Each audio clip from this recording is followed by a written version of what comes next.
Alô, irmãos, irmãs, em Cristo Jesus.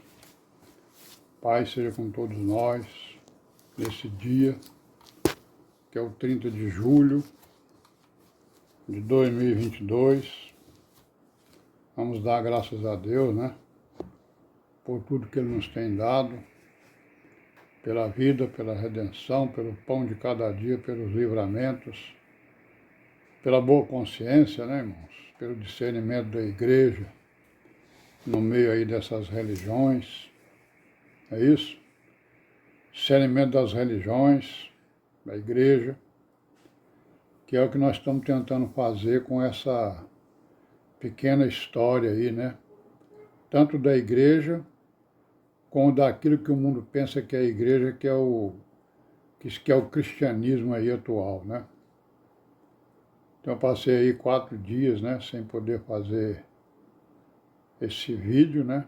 Vou fazer hoje, ver se tem continuidade para nós terminarmos aí com esses assuntos que nós estamos, digamos assim, tirando, né?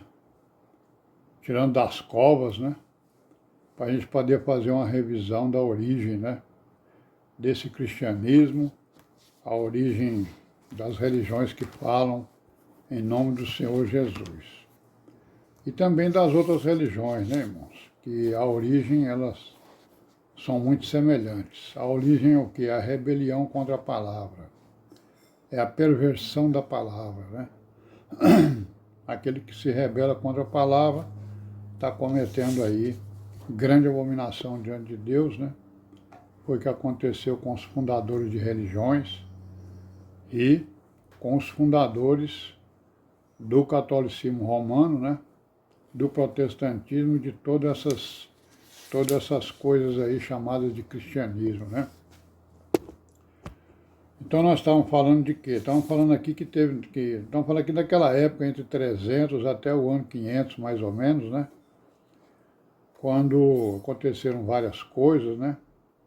Uma delas foi a fuga, digamos assim, do tal do ministério, né, da Igreja Católica, a fuga deles para os claustros, né? Para os mosteiros. Já falamos aí que no Oriente teve lá uns líderes, né? No Ocidente, os líderes foram quem? Foram um tal de Bento de Núrcia, que viveu mais ou menos no ano de 480 para 542, e ele fundou o mosteiro, o mais famoso de todos os mosteiros, né? Ou um dos mais famosos, que foi o mosteiro chamado de Monte Cassino, né? Então, os mosteiros, eles começaram, então, a estabelecer regras, né, para serem seguidas pelos seus membros, né? Eram o quê? Era o ascetismo, né? Que é o quê? Que é você se trancar numa cláusula, se trancar numa casa, né? Se trancar num quarto, não é isso? Achando que aquilo ali é uma grande obra para a salvação, né? Então nós vemos aí que isso aí é uma perversão do Evangelho, porque o Senhor Jesus ele disse o quê para os apóstolos e para a igreja? Ide para o mundo pregar o Evangelho, né? Falando e obedecendo e fazendo, né? As coisas e as obras que Deus preparou para que a igreja se manifestasse ao mundo. Então o que eles fizeram? Eles foram se lançar dentro de casas, dentro de mosteiros. E aí tinha lá suas regras, né?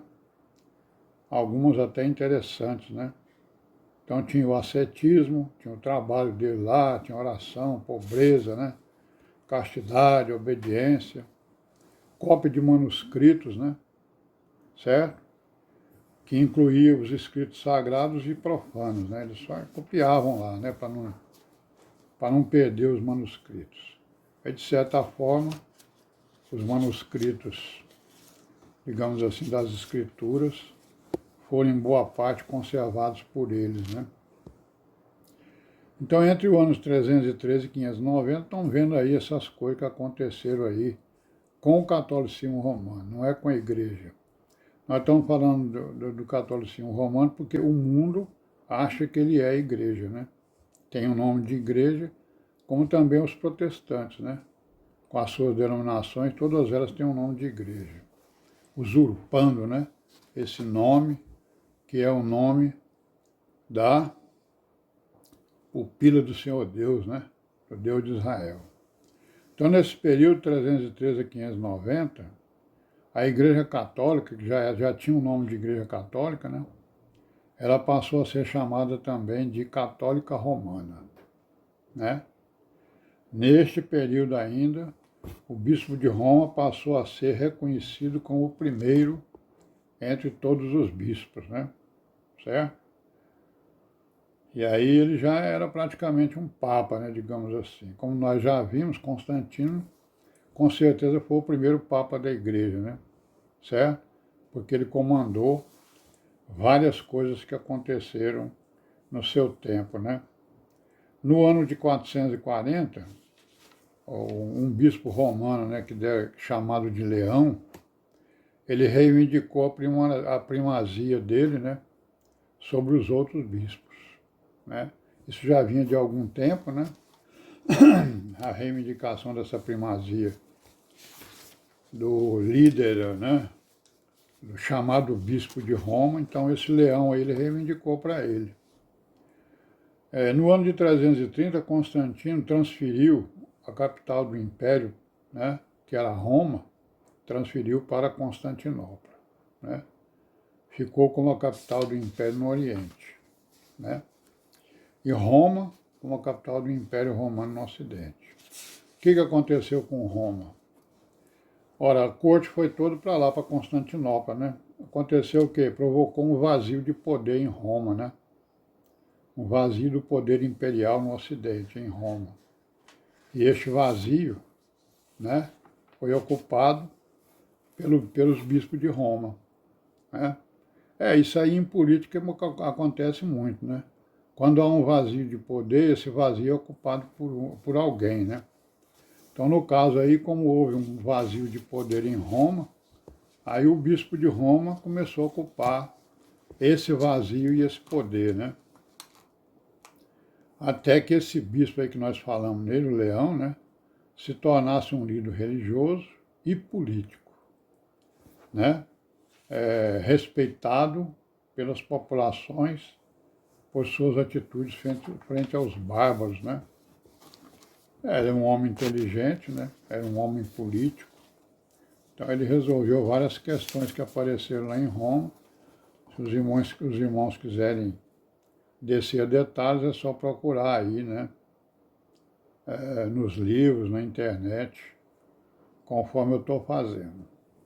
Eu estou fazendo isso e fazendo aqui um resumo para a gente chegar nas denominações, chegar no evangelho pervertido dos nossos dias. Então, no ano de 445, um imperador chamado Valentiniano III, né, reconheceu a supremacia do bispo de Roma, tornando suas decisões como leis para todos, em termos espirituais, né?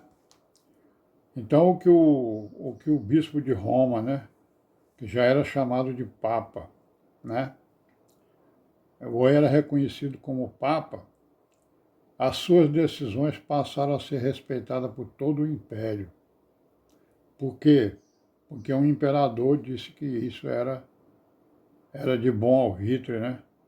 Que isso era uma boa decisão. Aí começam as suas decisões lá, né? Dos papas. No ano de 590, era aceita, né, a teoria de que o apóstolo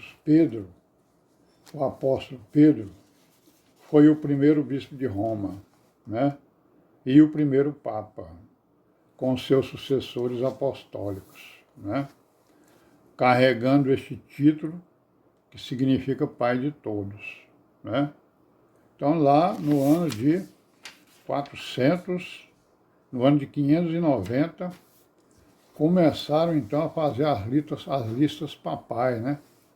Aí o primeiro Papa foi colocado Pedro, como tendo sido o bispo de Roma. Aí vamos parar por aqui e amanhã a gente continua, se Deus quiser, e paz seja com todos nós.